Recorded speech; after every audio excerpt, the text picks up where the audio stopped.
Good morning, students. I hope you all are doing good and safe at your home. Myself, Ankur Kumar Kanpal.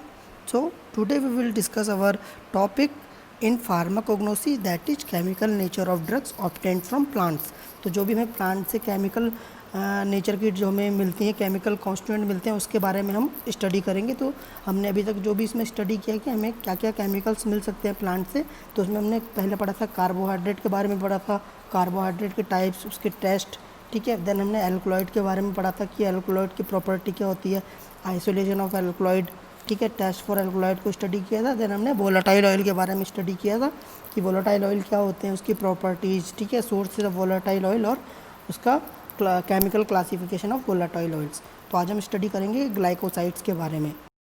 तो students, glycosides हमारा क्या है, एक type का secondary metabolite का type है। और हमारा जो ग्लाइकोसाइड है वो ग्लूको वर्ड से ड्राइव किया गया है। ग्लूको मीन्स हमारा क्या है, ग्लूकोज। तो जो हमारे ग्लाइकोसाइड्स होते हैं वो क्या होते हैं, एक शुगर डेरिवेटिव होते हैं। तो ये जो ग्लाइकोसाइड्स होते हैं हमें मेनली जो क्या होता है, प्लांट से ऑब्टेंड होते हैं और एनिमल से भी हमें ऑब्टेंड होते हैं। तो जो हमारे ग्लाइकोसाइड्स होते हैं हमें कहाँ से, प्लांट से मिलते हैं। जो भी हमारे क्या होंगे, इंपॉर्टेंट केमिकल कॉन्स्टिट्यूएंट होंगे प्लांट से मिलेंगे, उसमें क्या ग्लाइकोसाइड प्रेजेंट होगा। तो जो क्या होते हैं वही ग्लाइकोसाइड्स क्या होते हैं, थेराप्यूटिक इफेक्ट्स के लिए रिस्पॉन्सिबल होते हैं। वही क्या होता है, थेराप्यूटिक इफेक्ट्स को शो करते हैं। तो जैसे एग्जाम्पल इसमें डिजॉक्सिन जो है हमारा ग्लाइकोसाइड डिजिटेलिस जो हमारा है वो क्या प्रोड्यूस करेगा, कार्डियक स्टिमुलेंट। कार्डियक मतलब होता है हार्ट पे जो भी हमारा इफेक्ट शो करेगा वो डिजॉक्सिन करेगा। तो उसमें हमारा क्या है, ग्लाइकोसाइड है। उसके बाद हमारा एंथ्राक्विनोन ग्लाइकोसाइड्स क्या हमारा परगेटिव इफेक्ट देगा। परगेटिव क्या होता है, हमारा जो कब्ज को दूर करती है। तो क्या होगी, हमारी एंथ्राक्विनोन ग्लाइकोसाइड जो सेना का होगा वो हमें क्या देगा, परगेटिव इफेक्ट देगा। तो जो हमारा पिक्रोराइजा की जड़ होती है उसमें जो पिक्रोसाइड ग्लाइकोसाइड प्रेजेंट होता है, उसका जो एक्शन होता है प्रोटेक्टिव एक्शन होता है किस पे, लीवर पे। तो जो भी लीवर पे हमारा प्रोटेक्टिव एक्शन होगा वो पिक्रोसाइड ग्लाइकोसाइड्स की वजह से होगा। तो हमारे क्या है, ग्लाइकोसाइड्स हमारे क्या है, शुगर मॉइटी है। हमारा ग्लाइकोसाइड्स एक ऑर्गेनिक सब्सटेंस है जो क्या होता है, हाइड्रोलाइसिस होने पर क्या होता है, हमारा शुगर पोर्शन और नॉन शुगर पोर्शन में कन्वर्ट हो जाता है। तो जो हमारा शुगर पार्ट होगा उसको हम ग्लाइकॉन कहेंगे और जो हमारा नॉन शुगर पार्ट होगा उसको हम क्या कहेंगे, ए ग्लाइकॉन या जेनिन कहेंगे। तो अब बात कर लेते हैं हम ग्लाइकोसिडिक लिंकेज की। तो लिंकेज हमारा क्या होता है, किसी दो चीज़ों को जोड़ने के लिए जो भी हम चीज़ यूज़ करेंगे उसे हम बोलेंगे लिंकेज। तो ग्लाइकोसिडिक लिंकेज हमारा क्या है, तो जो भी लिंकेज हमारा शुगर पोर्शन और नॉन शुगर पोर्शन के बीच में है वो हमारा क्या है, ग्लाइकोसिडिक लिंकेज। तो जो हमारा शुगर पोर्शन होगा, एक शुगर पार्ट होगा और दूसरा हमारा नॉन शुगर पार्ट होगा, तो दोनों को जोड़ने के लिए हमें क्या चाहिए, एक लिंक चाहिए। उसको हम क्या बोलेंगे, ग्लाइकोसिडिक लिंकेज।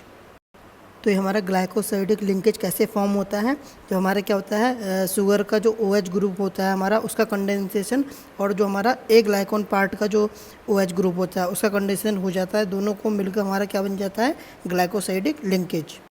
तो जो हमारा ग्लाइकोसाइडिक लिंकेज होता है किसकी वजह से हो सकता है, ऑक्सीजन एटम की वजह से, सल्फर की वजह से और नाइट्रोजन की वजह से हो सकता है हमारा जो ये लिंकेज है। तो हमारा क्या है, लिंकिंग एटम पर डिपेंड करता है कि हमारा ग्लाइकोसाइड्स O ग्लाइकोसाइड है, S ग्लाइकोसाइड है या N ग्लाइकोसाइड है।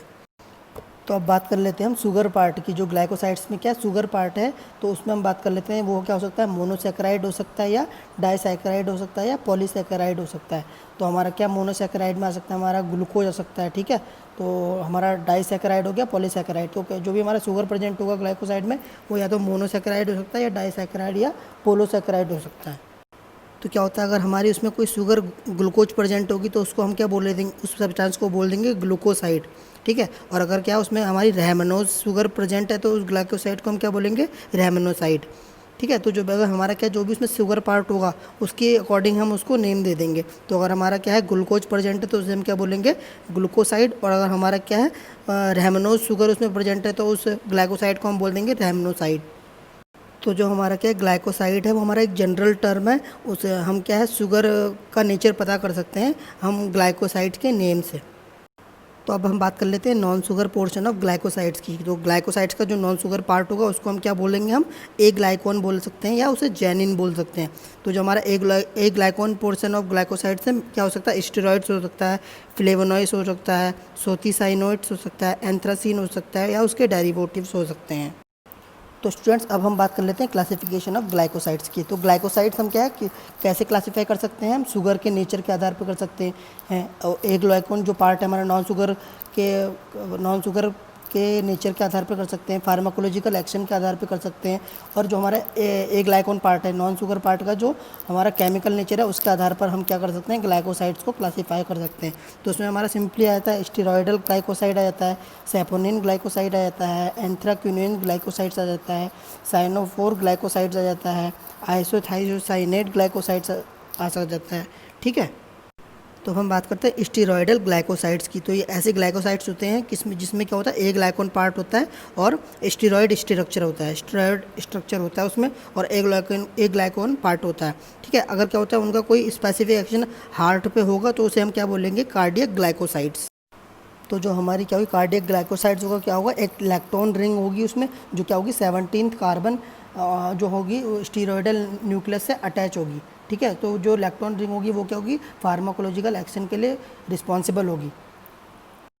यदि क्या उसमें इलेक्ट्रॉन रिंग को हम हटा दें या उसमें डिस्टर्बेंस कर दें तो क्या होगा, हमें लॉस ऑफ एक्टिविटी हो जाएगी, तो वो हमें एक्टिविटी वो वाली नहीं मिलेगी उसमें। तो क्या हमारा जैसे डिजिटैलिस हो गया, स्ट्रोफोंथस हो गया और स्क्यूल प्लांट्स हो गया, ये हमारे क्या हैं, ऐसे हमारे प्लांट्स हैं जो कि हमारा कार्डियक ग्लाइकोसाइड्स कंटेन करते हैं। तो अब हम बात कर लेते हैं सैपोनिन ग्लाइकोसाइड्स की। तो हमारे क्या होते हैं सैपोनिन ग्लाइकोसाइड्स, जो दो विशेषताएं इनकी होती हैं, क्या होते हैं, जब हम इसे वाटर के साथ अगर हम सैपोनिन ग्लाइकोसाइड्स को हिलाते हैं तो क्या है कि ये झाग उत्पन्न करते हैं। ओके, और क्या है, रेड ब्लड आरबीसी जो होती है हमारी रेड ब्लड सेल्स, अगर उसके साथ हम सैपोनिन ग्लाइकोसाइड्स को मिलाएंगे तो ये क्या होता है, हीमोलाइसिस को प्रोसेस को उत्पन्न करते हैं। तो जो हमारा सैपोनिन ग्लाइकोसाइड का एक ग्लाइकोन पार्ट होगा उसको हम क्या बोलेंगे, सैपोजेनिन बोलेंगे।